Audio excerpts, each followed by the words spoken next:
ତିଆରି କରୁଛୁ, ଯାହାର ଉଦ୍ଦେଶ୍ୟ ବା ଥିମ୍ଟି ହେଉଛି ଆତ୍ମନିର୍ଭରଶୀଳ ଭାରତ। ଏହାପରେ ଆମ ପ୍ରକଳ୍ପଟି ଆଧାରିତ।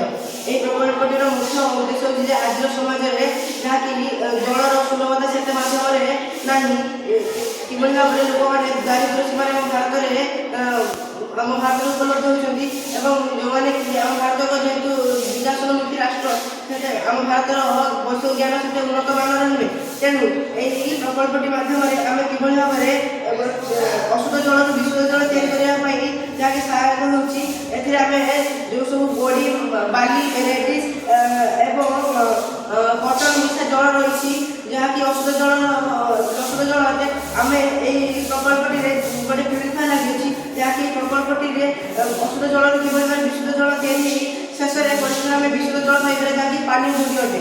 ଆମର ଏହି ପ୍ରକଳ୍ପଟିର ଲାଭ ଏହା ଯେ ଏହି ପ୍ରକଳ୍ପଟି ଖୁବ୍ ଶସ୍ତା ଏବଂ ଖୁବ୍ କାର୍ଯ୍ୟକାରୀ ଅଟେ, ଯାହାଫଳରେ କି ଏହାକୁ ଅଧିକ ଉନ୍ନତରୁ ଉନ୍ନତ ମାଧ୍ୟମ ଧରଣର କରିହେବ ଖୁବ୍ କମ୍ ଖର୍ଚ୍ଚରେ। ତେଣୁ ଆମେ ଅଶୁଦ୍ଧ ଜଳ ବିଶୁଦ୍ଧ ଜଳ ପାଇବା ପାଇଁ ଏହା ଏକ